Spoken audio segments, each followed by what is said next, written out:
হিমালয় রাজ, কিছুকাল হলো আমি আপনার এই অপূর্ব প্রাকৃতিক সৌন্দর্য শোভিত রাজ্যে আমার সেবকদের নিয়ে এসেছি।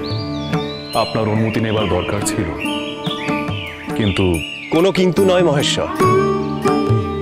আপনি এই ত্রিজগতের সৃষ্টিকর্তা। আপনাকে অনুমতি দেবার আমি কে?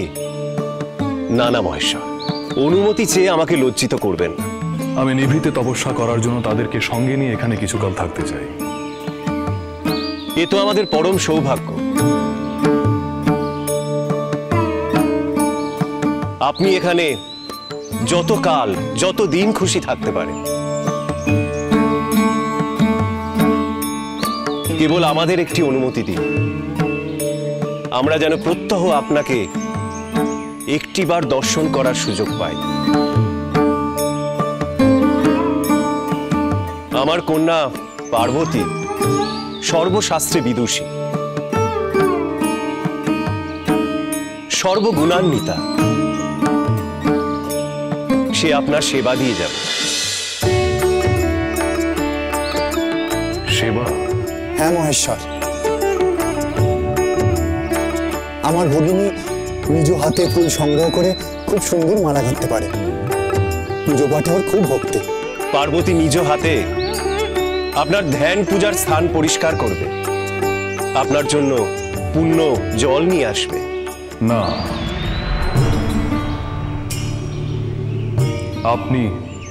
আপনারা যখন ইচ্ছে যতবার ইচ্ছে এখানে আসতে পারে, কিন্তু আপনার কন্যাকে নিয়ে এখানে আসবেন না। তিনি যদি এখানে আসেন তাহলে আপনার সঙ্গে আমার সাক্ষাৎ হবে।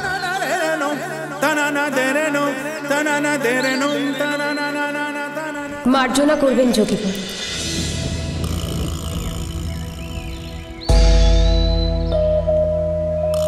এই সিদ্ধান্তের কারণ জানতে চাই। আমার পিতা এখানে আসতে পারেন, অগ্রজ ভ্রাতা এখানে আসতে পারেন, তবে আমি কেন এখানে আসতে পারবো না? নীরব থাকবেন না, বলুন আমি কি কারণে এখানে আসতে পারবো না? কারণ আমি তপস্বী, আর এটা আমার তপস্যার স্থান। তপস্যায় নারীরা চিরকাল বাধা। বাধা? নারী মায়ারূপিণী, বিষয় বাসনার মূল, যা বৈরাগ্যের পথে অন্তরায়। ত্যাগ এবং বৈরাগ্য না থাকলে তপস্যায় সিদ্ধি লাভ করা যায় না।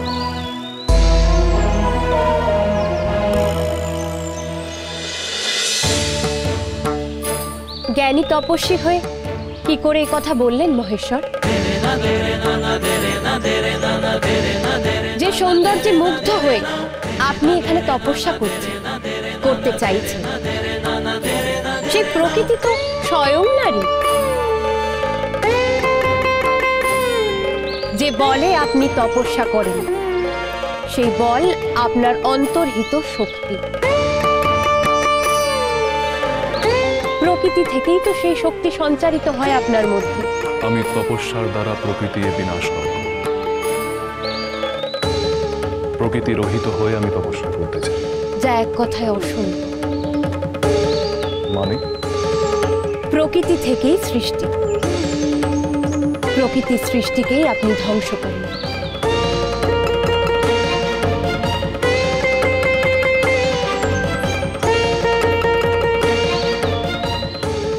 তবে ওই দেখুন,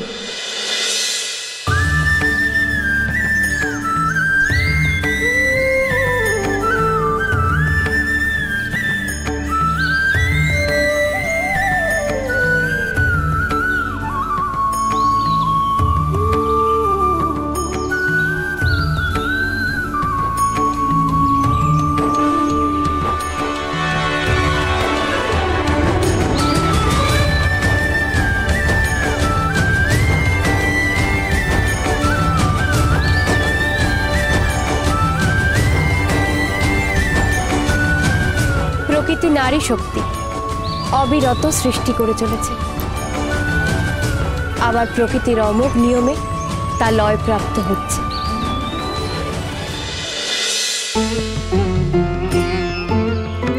মহেশ্বর,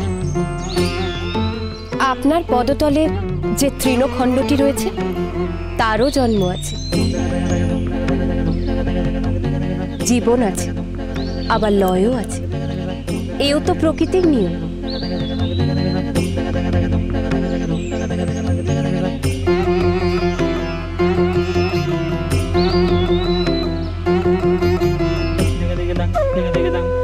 ওই সুউচ্চ পর্বত শৃঙ্গ দেখেছেন?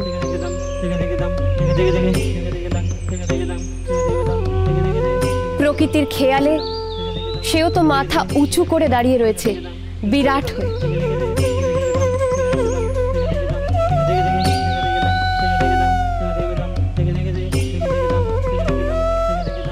শুনেছি আপনি নাকি সর্বজীবে সর্বজরে প্রাণে নিষ্প্রাণে বিরাজ করেন।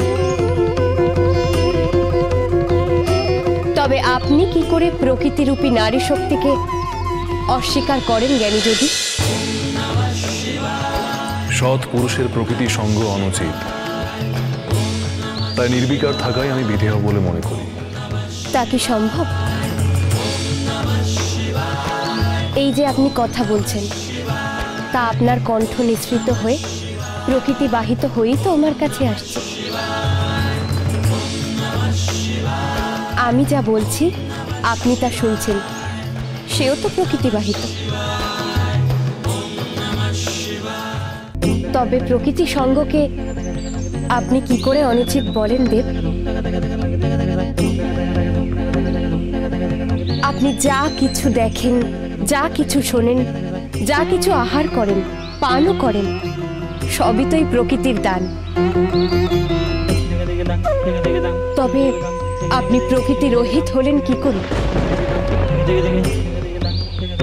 আপনি আমার পিতাকে বলেছেন এখানকার প্রাকৃতিক সৌন্দর্য আপনাকে মুগ্ধ করে, তাই আপনি এখানে নিভৃতে তপস্যা করতে চান।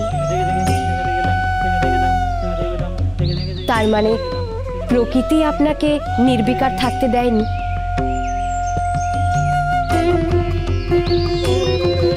আপনার নিজের স্বরূপ আপনি কি জানেন মহেশ্বর?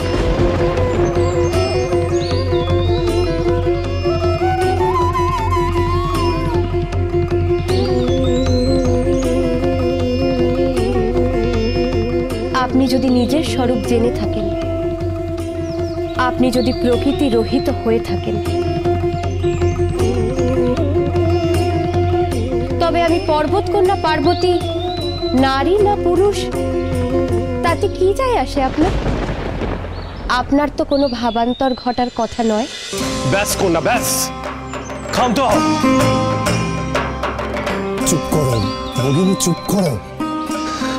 মহেশ্বর, মহেশ্বর, আপনি মার্জনা করবেন। আপনি আপনি ক্রুদ্ধ হবেন না মহেশ্বর। আমার ভগিনী বালিকা এ এক বালিকার বাতুলতা মাত্র। আপনি রুষ্ট হবেন না মহেশ্বর, রুষ্ট হবেন না। না গিরিরাজ, আমি রুষ্ট হইনি।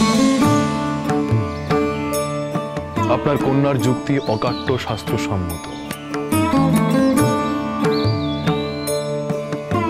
বিদুষী কন্যা। আসলে আমার ভগিনী অনেক শাস্ত্র পাঠ করে, কিন্তু কখন কাকে কি বলতে হয় ও ঠিক বুঝতে পারে না। ও বালিকা কিনা। আমার কন্যা আপনার কাছে আর আসবে না মহেশ্বর। আসবে, যখন ইচ্ছে হয় স্বাধীনভাবে আসবে। আমার অনুচরেরা তাকে বাধা দেবে না।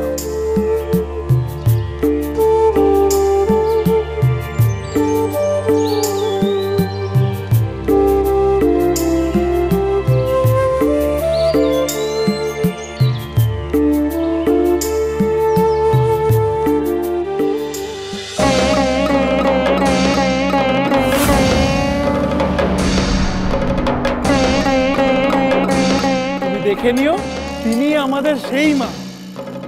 কিন্তু কিন্তু তিনি এখন এলেন না কেন? আসবার পথে কোনো বিপদ ঘটেনি তো? ওম নমঃ cholo cholo cholo pa